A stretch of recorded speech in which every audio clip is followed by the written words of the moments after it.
This is the multiple award-winning GardenDC podcast, the podcast about everything gardening in the Washington, D.C. and Mid-Atlantic region. I'm your host, Kathy Jentz. I'm the editor of Washington Gardener magazine. Our content is aimed at gardening enthusiasts, people who grow everything, from edibles to ornamentals, natives to exotics. If it grows in our area, that's what we talk about. Welcome to episode 243 of the GardenDC podcast. What if you could help your garden by just turning off the lights at night? In this episode, we talk with landscape designer Phyllis Grickus about her research into light pollution's harmful effects on the garden. The plant profile is on sun drops, and we share what's going on in the garden as well as some upcoming local gardening events in the What's New segment. We close out with the last word on planting a garden based on your birth month by Christy Page of Green Prints.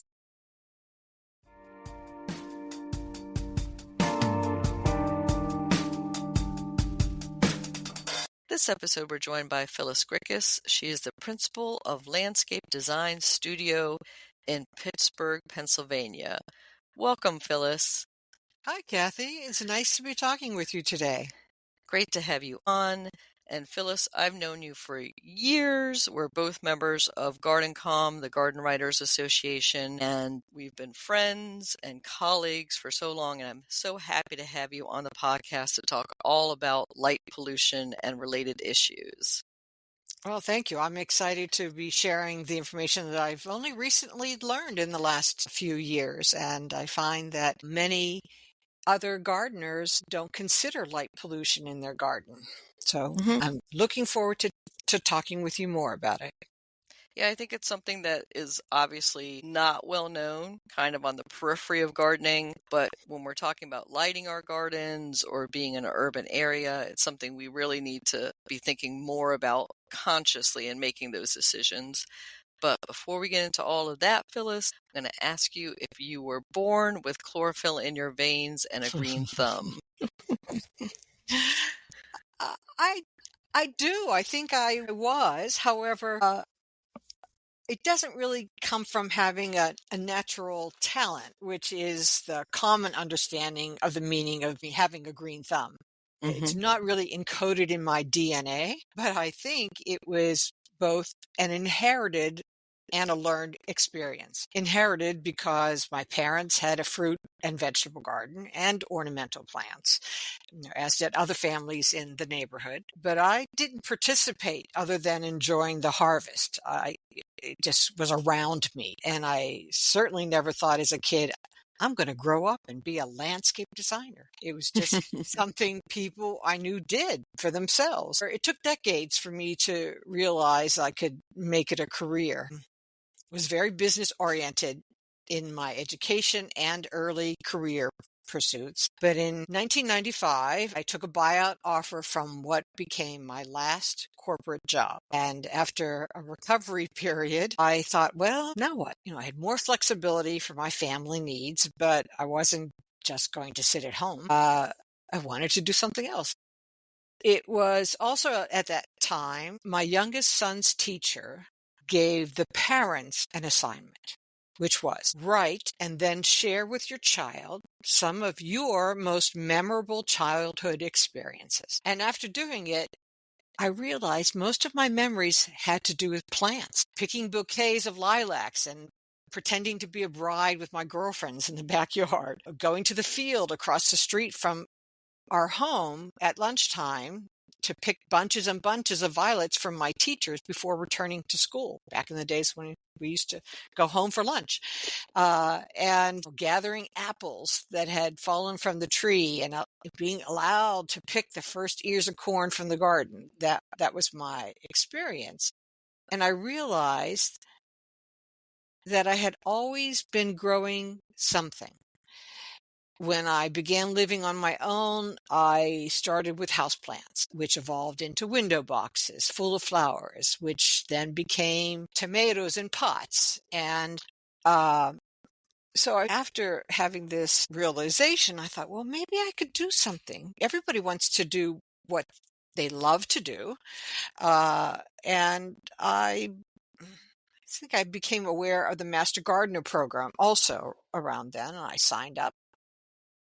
And I recall going to one of the first meetings thinking, and they're talking all these horticultural terms and Latin, botanical Latin. I'm thinking, no, I'm never going to get this. And well, you know, years went by, and what am I doing? I am designing gardens and writing about gardens and continuing to learn about gardens, really, because, well, in addition to first going through the Master Gardener program, I did go through a horticulture program at the local community college, which was an outstanding program at the time, which unfortunately they have closed. And then going on to lots of professional development with symposiums and seminars. And I kept learning more about what I didn't know, which enhanced me professionally, but also um, allowed me to recognize that there is always something more to learn. And one of the things I recently learned in the last couple of years is about light pollution and its effects on the garden. I had the opportunity to write an article for Horticulture Magazine talking about this, and it is the first article I have written that has gotten so much response. I have over 10 people contact me and say, how did I not know this? It was surprising to them, as it was to me when I first learned. So I have been out speaking about light pollution in the garden and talking about dark skies and trying to promote expand that awareness to gardeners and just homeowners in general. And also to landscape professionals, because I'm finding that even within the professional world, it's not something that people have become aware of. Yeah, I think on the professional side of things, horticulture and design and landscape architecture, spread the night is not really on their radar, so to speak. And I think you're doing a great service to the industry, Phyllis, in this respect, especially. But before we dive into all things light pollution, I wanted to ask you a little bit about your growing area in Pittsburgh. And Yes. for our listeners, especially those listeners who are outside the Mid-Atlantic, and maybe they're not even sure where Pittsburgh, Pennsylvania is in relation to the state and the East Coast, maybe you can describe that and your growing zone and maybe a little bit about your own home garden. Well, Pittsburgh has a little bit of a locale identity problem still. We are Zone B. We're half zone warmer than we used to be. Sorry, is that 6B, 6B. Phyllis? Yes, I'm sorry. Did I miss that? Yeah. But we can define ourselves either as a Midwest garden or a Mid-Atlantic garden. And I can tell you that 10 years ago, I used to bring plants back from attending seminars from the southern regions, and I called it my zone denial garden. Well, it's no longer in denial. They are thriving. So we have, like many places in the U.S., have gotten warmer. Let's see, my garden. I have often said that I design gardens for other people, for my clients. My garden is unscripted inspiration. Really, it has design, it has bones of the garden, but I'm always moving things around, getting sample plants to trial and test in my garden. And I have not had to fight or deal with deer until the last couple of years. I live in a city neighborhood of Pittsburgh. We have sidewalks and streetlights, but we do have 400-acre Frick Park near us and a golf course. So there's Chatham campus is near us, and the deer population in Pittsburgh has exploded. You would see them walking the sidewalks in our neighborhood. And I swear, and I'm near a corner where there is a light in my house. My front garden, you have to goes up a little slope. It's terraced up. And I swear they walk down the street They get to the light, they look right, they look left, and they say, oh, okay, let's cross the street. They are really savvy. And I, for the very first time, had to put up a little mini garden fence to keep the deer out of my garden in the middle of the city. So I'm experiencing that firsthand that I've been advising clients on for years. And now I really understand that frustration. And from visiting Pittsburgh, and you describe your slope garden, I would say a lot of Pittsburgh gardeners are on some type of elevation or have a hilly back garden or front garden, correct? Yes, that would be true. There is very little flat surface unless you're down near in some of the neighborhoods along the river, which tend to be a little flatter. But I do have a very flat backyard garden, which is completely fenced in. I have a beautiful old oak tree, which provides a great amount of shade. So I am sun challenged in my garden. Gives me an opportunity to learn and experiment and know what will grow. Right now I have peonies in bloom and roses in bloom, some of my dogwoods, and I'm waiting for the native honeysuckle to bloom. And I also have a very nice view of my garden from my office window, which is really gives me room to contemplate things. Sounds lovely. And I like how you describe Pittsburgh as kind of East Coast, kind of Midwest, because I do consider it the entry city to the Midwest, if you think about it. Yes. So for a lot of people, that might be why they know Pittsburgh is on their way to Ohio or somewhere else. Exactly. It's getting, we have more press out there than we used to years ago. We used to when I would travel, and I would say, I'm from Pittsburgh, Pennsylvania. And they say, oh, I've been to Philadelphia before. But no? Well, good for you. But the other side of the state. But yes. Right. Yeah. And you have so much happening in the garden scene. Of course, friend of the show, Doug Oster, has his wonderful garden column and reporting and radio show from Pittsburgh that he's done. And also, of course, you have the Phipps Conservatory and some other great resources in your area. And there's the Pittsburgh Botanic Garden as well, which still doesn't have enough recognition, but it's out near the Pittsburgh airport. It's celebrating the 10th year this year, I believe. So we don't quite have the numerous public gardens that the other side of the state has, but there are lots of people interested in gardening and lots of beautiful private gardens. And you have, from my last visit there, I remember Kentuck Knob, which is a Frank Lloyd Wright property. Yes. That's not too far away. And of course, Falling Water is not too far down the road too. So exactly.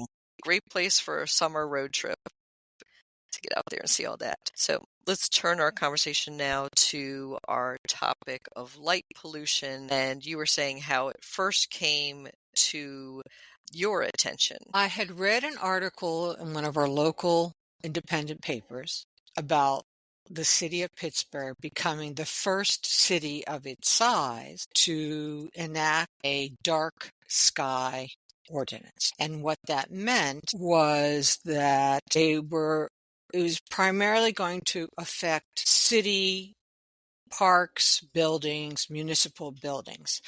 And the goal was to reduce the amount of light pollution coming from street lights and municipal buildings. And I think maybe it's also important to mention it for your listeners right at the top. What is light pollution? How we become aware of it. But it's light, artificial light, that's directed into the sky versus down to the ground. It's excessive or poorly directed light into the environment. And that excess of light impacts humans, wildlife, and as well as the ability to see stars. The Dark Sky Organization, which is darksky.org, actually began sometime in the 50s, I think it was, with a group of astronomers that began to notice that as cities grew, as populations grew, they couldn't see the stars as well at night. And it was probably in the early 2000s when LED lights became much more affordable.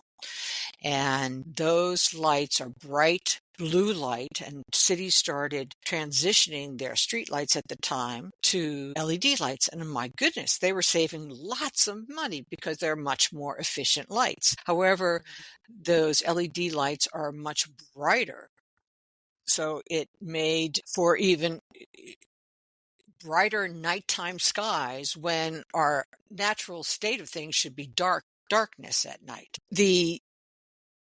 Then LED lights started to become even more affordable and readily available to the homeowner. So homeowners started putting them in their landscapes around their home, and it just started brightening up the skies. And maybe other people thought this way, but I would look into the western sky at night and see colors, see light on the horizon, and think, isn't that lovely? Well, that in part was the sunset, but in large part it was the effects of outdoor lighting being shined into the sky. It's an effect that scientists termed sky glow. And that sky glow was anything but benign because it's a symptom of overall levels of too much artificial light. And that artificial light, it comes from the cumulative effects of overlit streets, parking lots, buildings, billboards, signs, sports lighting. Have you ever driven by a car dealership at night and seen all those lights on all over the place when no one is even showing up at the car dealership at night?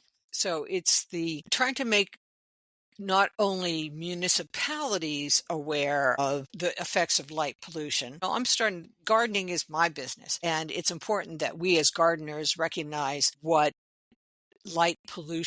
harmful effects light pollution can have on our own gardens. And that's what I'm trying to speak of. And hopefully I'll not only influence somebody in their garden, but maybe within their own neighborhood or municipality, they'll start paying attention to, and many cities are actually trying to enact dark sky ordinances, becoming much more aware of the problem. Yeah, I think, I'm Gen X, and I remember as a small child being able to see the Milky Way in the sky. And I Really? don't think I've seen it since maybe my last trip to a Caribbean island is probably the last time I've seen the Milky Way. Certainly nowhere in the DC area that I've been at night have I seen the Milky Way again. I can't say that I ever have seen the Milky Way. I would certainly, it's on my bucket list. There are groups that are doing night sky tourism. Many places like Nantucket are looking for a dark sky tourist destination because they're being very serious about light pollution. So it's another way to, like going on a garden tour where you learn more about gardens. It's another way to introduce people to the idea and understanding of how important it is to maintain, or as I like to say, spread the night. And I think I've seen, like you said, some tourism where it's go out to the desert or into some of the national parks where you're away from a lot of the city light pollution and you're able to see some of that more of the sky, not just the Milky Way, but a lot of the stars that aren't visible to the naked eye because of that light pollution. Exactly. So let's talk about some of light pollution's effects, starting on our pollinators. Well, one of the things that I discovered while researching my first article on the subject was that while butterflies and bees get all the buzz, they're the poster child for pollinators, and everyone's been planting for them, and they're pretty because we see them when we're out in our gardens during the day. But moths are even greater pollinators than the butterflies and the bees. And in fact, if moths cannot do their job of pollinating at night because of artificial light, and we all know the effects of light, of moths going to the light, then bees and butterflies cannot make up that deficit during the day. And there have been several studies about the benefits of moths as pollinators, particularly for food crops. And they have a very vital role as pollinators in the night. And I think it's been very popular to plant moon gardens because many of us who work during the day spend time in our gardens in the evening, and you want to plant plants that are still blooming at night or light or white in their color. And those plants, I think I want to start talking about moth gardens, change the name from moon to moth, because that's the type of plant that they are. Mm-hmm.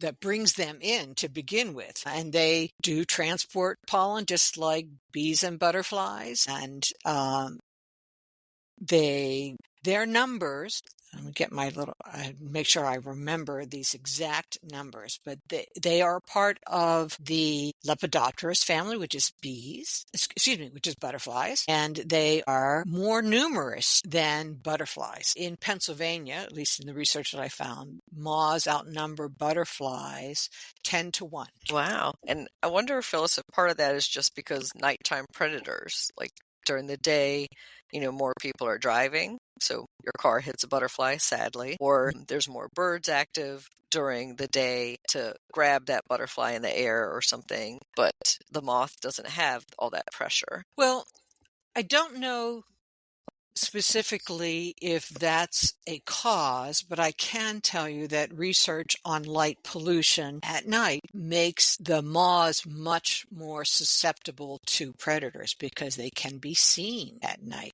Birds need darkness to sleep at night, and then the predators like hawks that prey on birds, if there's lots of light, they are still hunting at night and making them all much more susceptible to the predators. Mm-hmm. So I think we have problems with, supporting pollinators both day and night for various reasons. But in terms of light at night, it is not helpful for any of our pollinators.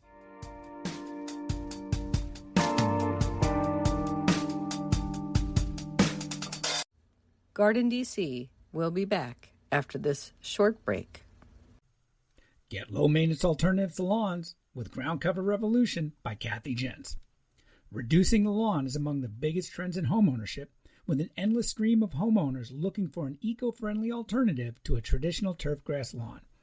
In the last few years alone, over 23 million Americans converted part of their lawn to a natural landscape, and now they're looking to do even more. The biggest challenge to adopting this new ideal of the perfect lawn? Knowing how and when to replace your turf and which plants are the best ones for the job. Ground Cover Revolution is here with all the answers you need, and some you didn't even know you needed. Included are 40 in-depth profiles of plants that are perfect choices for replacing a grass lawn. There are options for sun, for shade, for dry and wet sites, and for various climates around the globe. There are choices that bloom, options that are evergreen, and selections that are deer-resistant. Kathy Jentz has also included an incredibly useful chart that gives you all the specifics on each of the 40 choices for quick reference and to make your ground cover selection process even easier. Whether you want to replace the entire lawn or just reduce the amount of land dedicated to turf, Ground Cover Revolution will help you usher in a new and improved idea of what a beautiful lawn should be. Ground Cover Revolution is available now wherever you buy books, including Amazon.com and Bookshop.org. USAA knows dynamic duos can save the day, like superheroes and sidekicks, or auto and home insurance. With USAA, you can bundle your auto and home and save up to 10%. Visit USAA.com/bundle. Bundle savings are off total premium, not available in all states or in all situations. To qualify, auto policy must be active prior to property policy issue. Subject to change. Restrictions apply. Membership eligibility and product restrictions apply and are subject to change. USAA means United Services Automobile Association and its affiliates, San Antonio, Texas.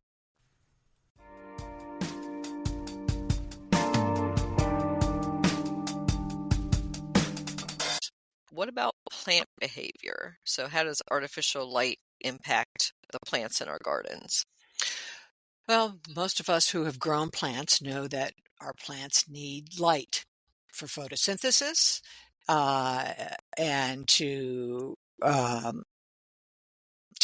grow, set seeds, set fruit, and they also have that cycle of light and darkness to for their natural biorhythms and circadian clocks. That's what I'm trying. Circadian rhythms that are that light pollution disrupts that natural 24/7 24-hour cycle of light and darkness and the plant's seasonal rhythms. As we head towards winter and the light lessens, that particularly for trees and all plants, that allows them to begin preparing for colder temperatures. And when a tree is situated near a street light, for example, that process of shutting down, preparing for winter makes them susceptible to freezing temperatures because the light prevents them from doing that. In addition to artificial light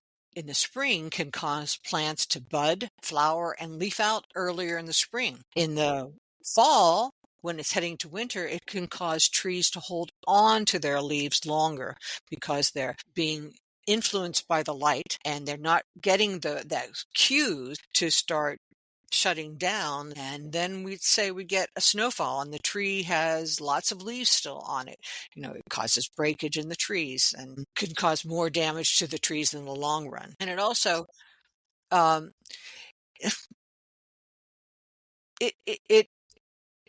we're back to all that disruption of the 24-hour cycle of light affects their plants' relationship with pollinators, which makes it even more fragile.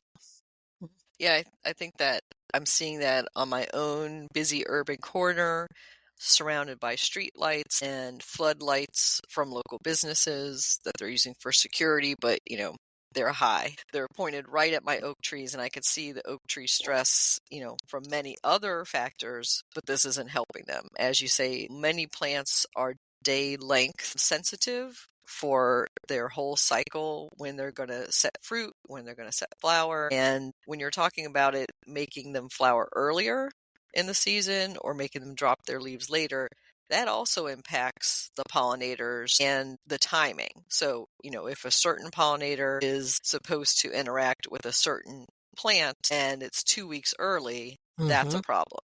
Right. Either that insect hasn't arrived yet or those caterpillars haven't turned into insects yet, and if their food isn't going to be available for them when they need it.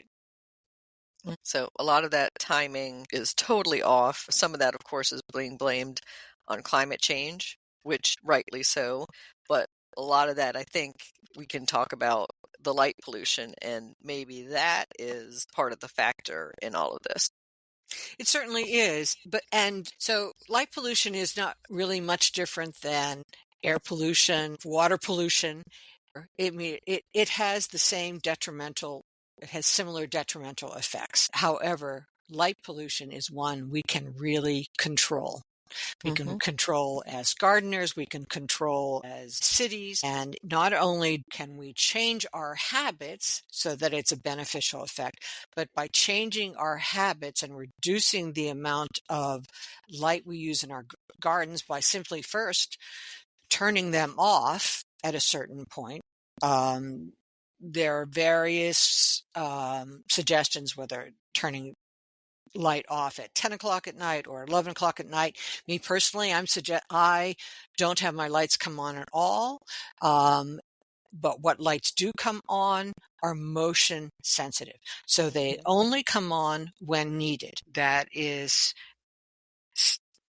and I'll finish the thought with regard to how it's beneficial not only for the wildflowers, pollinators, but it's also beneficial to your pocketbook. The less light you use, the less money it costs you to pay your electric bill. The less electricity that is generated to supply homes and businesses means there's less pollution being made for the generation of that electricity, whether that's coming from a coal-fired plant, a nuclear-fired plant. It has a downward effect of reducing air pollution as well. So by controlling our habits of the use of light, and I think this is one way to reach people who may not be gardeners or really understand the effects, but when people know it affects their pocketbooks, I think it helps bring other people into the fold to consider their use of light around their homes. Because not only is that light shining into their gardens, but you may have experienced this in your neighborhood. Your neighbor has a big bright spotlight and it is shining into your bedroom window, and that is light trespassing. And some cities have ordinances on light trespass that are very much like noise trespass. You can't have that light on at a certain time. And I think if we get more involvement and understanding of light trespass is another way to reach out to people who may not otherwise be aware. There's some great points, Phyllis, especially the cost saving. Right now, everybody's so conscious of their pocketbook, and I think institutions, government departments, and your local towns and municipalities should be looking at every penny. And that's a great way to address that. Of course, our local colleges and institutions as well. And great point about light trespassing. So I think we've all had that experience right in a hotel room, if not at home, where you have that big bright light from the parking lot is right in there. And if it's just a slit open on that window, they'll have blackout shades, but just that little gap is always the little gap that's right on your face. And, I've taken to traveling with clips now, Phyllis. And that's a good idea. One trick I found also is the hangers with clips, the pants hangers in the closet, using those to close the curtains. And I'm like, oh, I don't have to travel with my own clips anymore. They provide you with clips in the room. But yes, there is sleep disruption from light pollution is a proven health issue. I was just reading one study that was saying that it actually increases obesity because your cortisol levels never drop at night because of that sleep-wake cycle, or you're just never going into that deep natural sleep that you need to. Yes, particularly from blue light, which LED lights produce that blue light. And the AMA, American Medical Association, 20 years ago acknowledged that excessive light exposure at night really negatively impacts human health, and particularly sleep.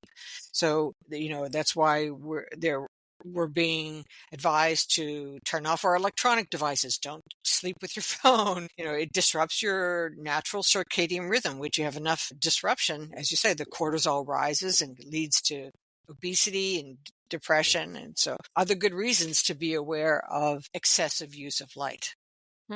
And since we're familiar with that impact on us humans, we can extrapolate that also to other wildlife. So we talked about our pollinators, but there's also the whole impact on nocturnal animals and migrating species. Birds in particular. This is migrating season through June in most places. And I do have for birds, typically in our area, they're coming from the south to the north in the spring and then reversing that migration in the fall. And if you'd like to be really aware of what's happening in your skies at night, there is an app, and it's also a website. It's called Birdcast, where you can plug in your county or your state, and it will tell you how many birds flew overhead last night, and it makes projections as to what were the specific nocturnal migrants that were happening. So looking at mine, the numbers are down because most of them came earlier in the month, but there were 3,400 birds crossing my county last night, and peak migration traffic throughout the month was 12,000 birds each night, and they are primarily start migrating 30 minutes after sunset. So that would be around, with the peak greatest number in flight, 2 to 3 hours after sunset.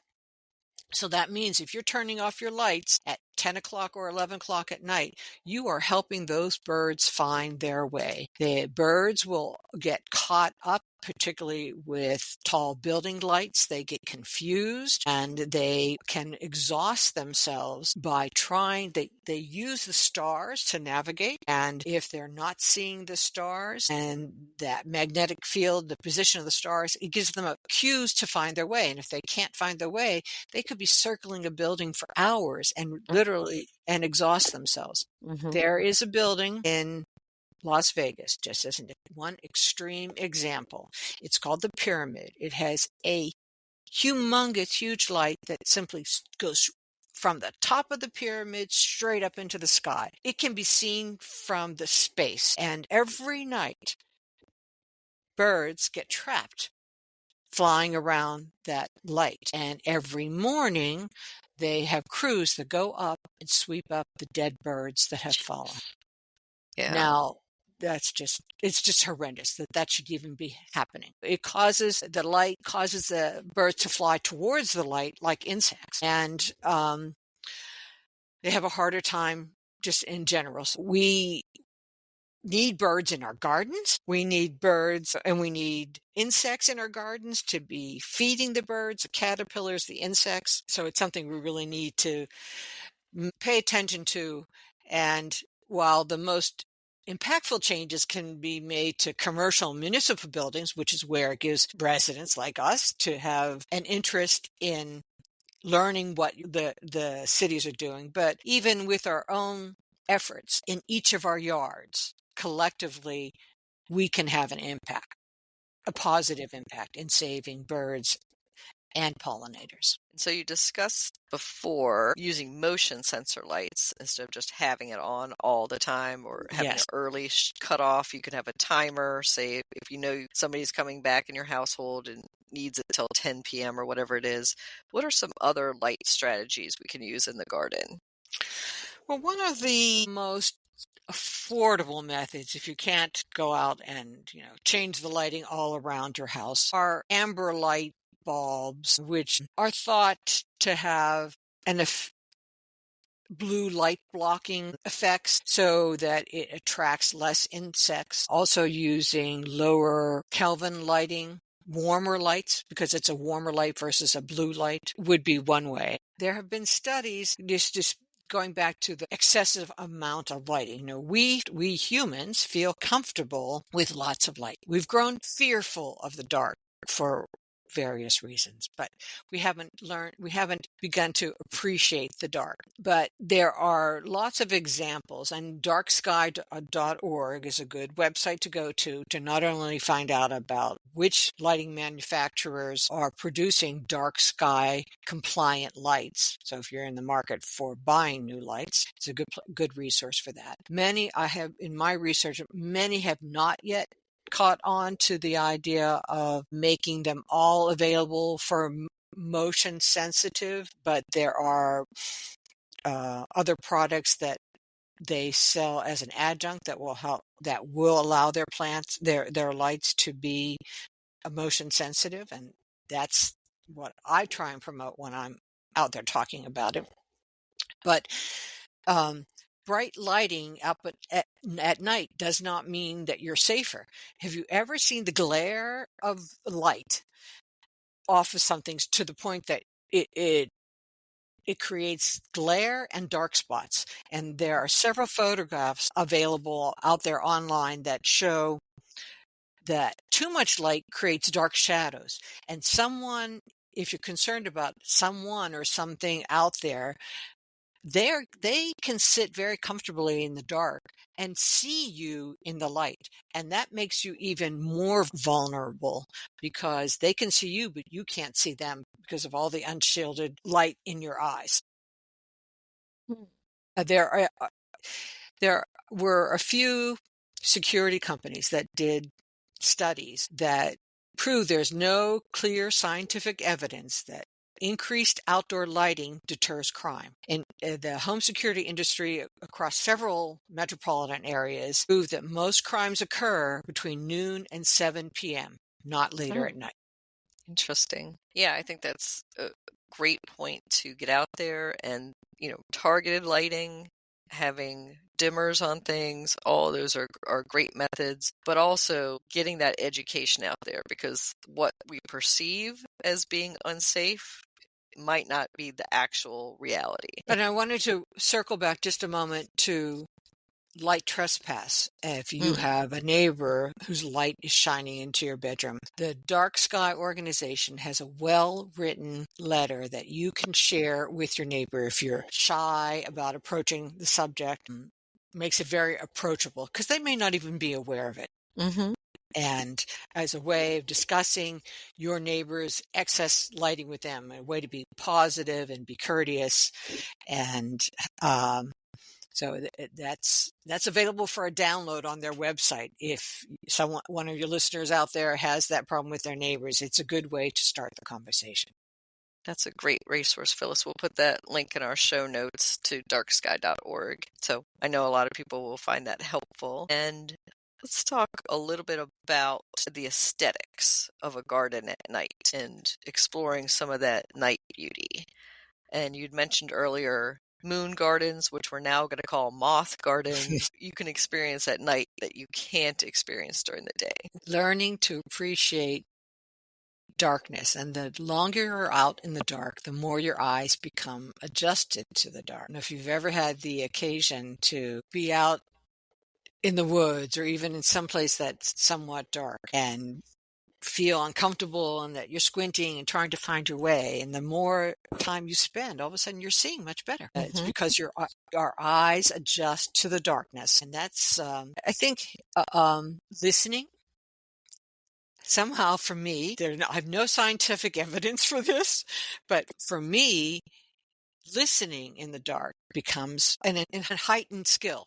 I hear more things. You can enjoy hearing the insects and animals that are out there at night. One of the practices that really needs to go away, in my opinion, with regard to outdoor lighting in your garden is the uplighting of trees. And we all enjoy the architecture of big, beautiful trees, but you can also just simply turn that light around and shine it down to the ground. That downlighting will highlight the bark and the leaves just as well as that uplighting, which is being quite wasted by directing it directly into the night sky.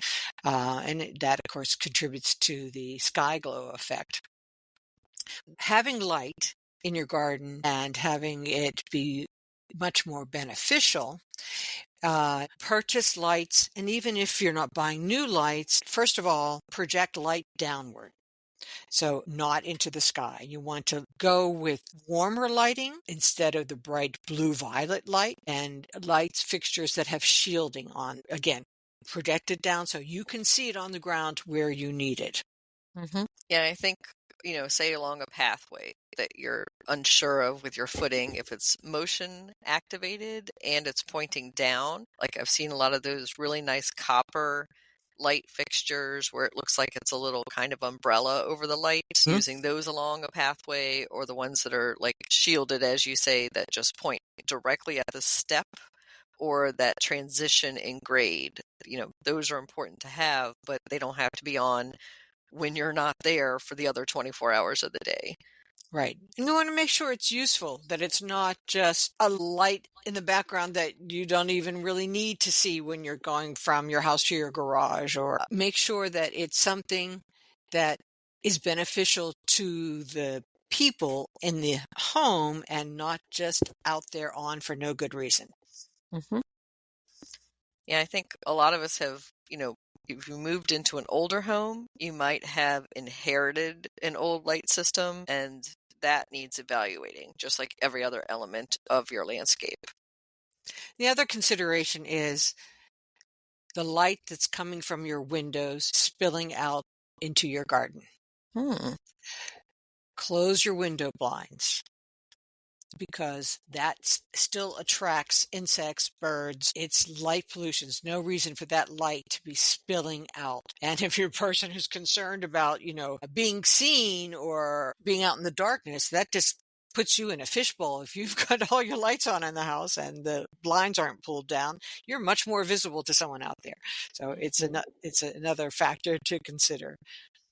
Well, Phyllis, you just spoiled one of my favorite sports, which is in the urban neighborhood, especially some of the downtown neighborhoods in DC. People have, their row houses with their big front plate windows, and it's always well lit up from the inside. And when you walk down the street in the evening, you can totally see what every family, what everybody is doing, whether they're doing their dishes or watching a sports event. Yeah.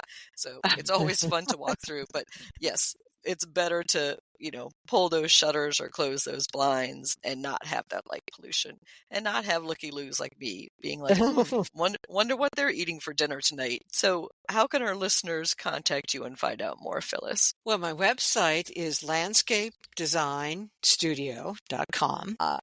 My active on Instagram, fairly active at Designs Gardens, and I am on Facebook and Blue Sky, also under the handle name of at Designs Gardens. And if anybody would like to read the article that started me down this road, the research, it appeared in Horticulture magazine last September 2024, but it is available for download on my website, landscapedesignstudio.com, along with many other articles that I've written over the years. If you're looking for a solution, it might just be in one of those articles that I've written, and you're welcome to download them and read them. Excellent. Thank you, Phyllis.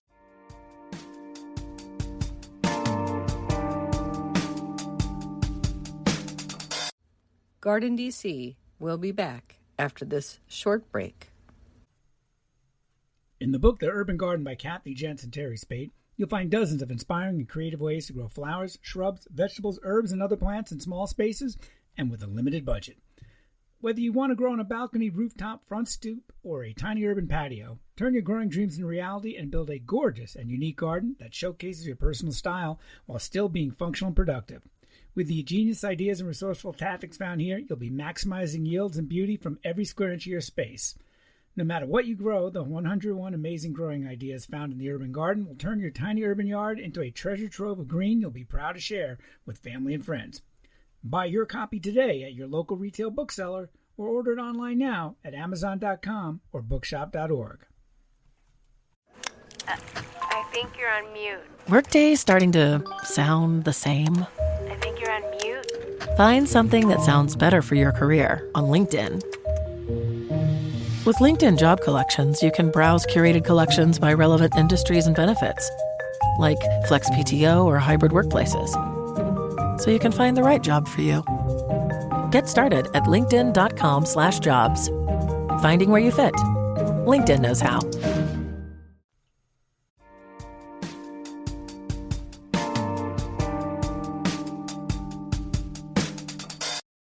Sundrops Plant Profile. Sundrops, Oenothera fruticosa, are a perennial plant. They are also known as the narrow-leaf evening primrose and are a day-flowering cousin of the common evening primrose, Oenothera bianus. Sundrops flowers are yellow cups of golden sunshine that bloom from late spring into summer. They are native to the eastern half of North America and were named a North Carolina Wildflower of the Year. They are hardy to USDA zones 4 to 8. They grow up to 1 to 2 feet tall. They do best in part to full sun conditions. Sundrops do well in poor soils, and they need no fertilizing. Sundrops attract pollinators and can be visited by hummingbirds. They are easy to propagate from division. They can also spread prolifically by seed. So, deadhead the flowers after they finish blooming for the season if you want to prevent that. Sundrops are fairly drought tolerant once established and are said to be deer resistant. Sundrops, you can grow that.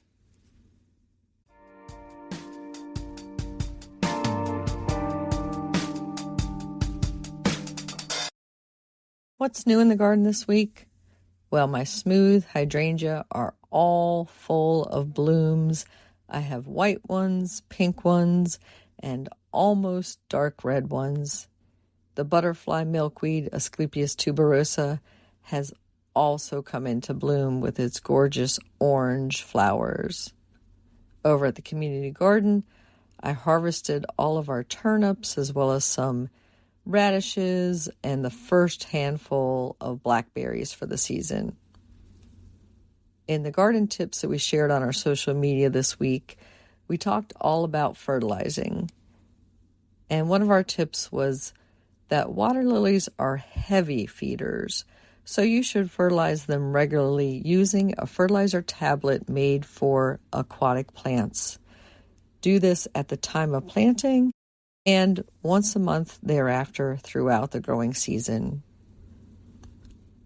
In local gardening events, if you're in the Washington, D.C. region, you should know that the U.S. National Arboretum is now open until 8 p.m.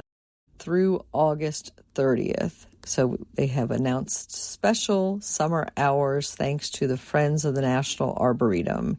So that's from June 1st to August 30th. The National Arboretum is open until 8 p.m. Do note, however, that the Visitor Center closes at 4:30 p.m. daily, and the National Bonsai and Penyang Museum closes at 4 p.m. daily. In related news, across the river from the National Arboretum, Kenilworth Aquatic Gardens also has announced extended summer hours. They are now open on Mondays and Tuesdays from 8 a.m. to 4 p.m. and Wednesdays through Sunday 8 a.m. to 8 p.m. And that's from June 4th to September 7th. And that is thanks to a National Park Foundation grant. Cavanaugh Perennials is holding an education weekend on Friday, June 6th and Saturday, June 7th. 2 special lectures will be at the nursery in Kingsville, Maryland. The first one is David Culp, friend of the show, speaking on the layered garden at 10:30 a.m. on that Friday. And Wendy Brister, another friend of the show, will be speaking at 10:30 a.m. on Saturday. And her presentation is on blooms that buzz, perennials for pollinator-friendly gardens.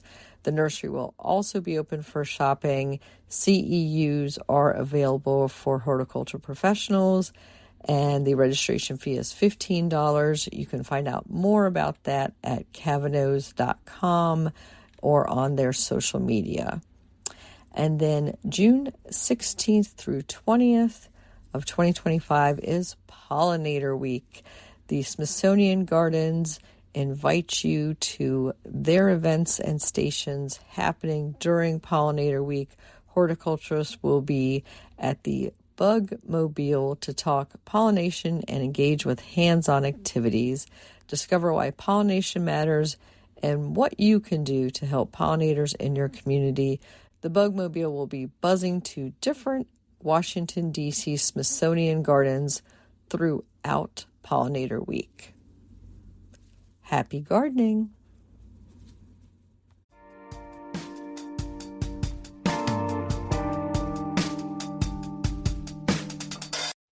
This is the last word by Christy Page at Green Prince on planning a garden based on your birth month. Is that inspirational or insanity?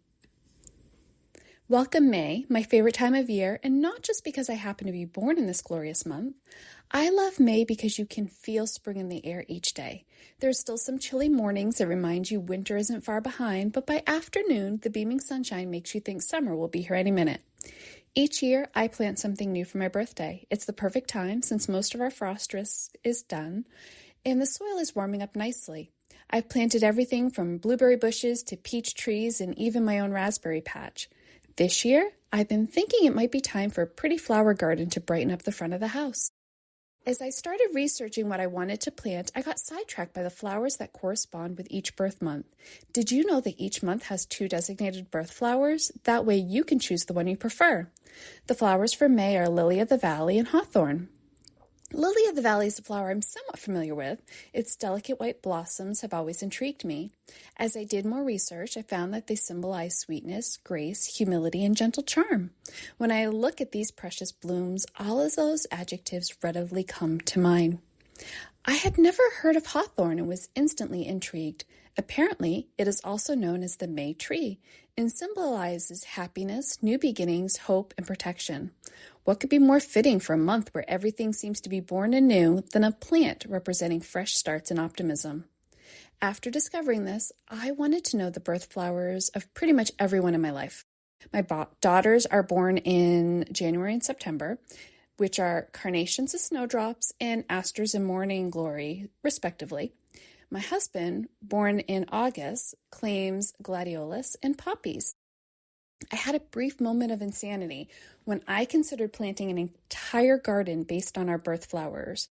I started visualizing the colors and how I would arrange them. Should I group them by color, size, or month? Then I paused and took a deep breath. Creating an entire garden based on birth flowers is a daunting task. Besides, I only have so much room, and I definitely need to make space for tulips, daffodils, peonies, and a few other cherished blooms. In the end, I decided that as intriguing as birth flowers are, I'm not quite ready to let them take over my entire garden. I'll continue planting the flowers I love and the varieties I haven't managed to kill. Maybe someday I'll revisit the idea of a birth flower garden, but for now, I'm content with my kaleidoscope of colors. Happy planting, and I hope you enjoy all the beauty that May has to offer. This has been The Last Word by Christy Page at greenprints.com.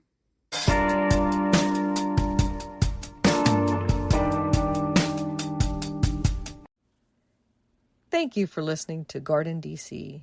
You can become a listener supporter for as little as 99 cents a month by going to the supporter link in our show notes or directly to podcasters.spotify.com/pod/show/GardenDC/support.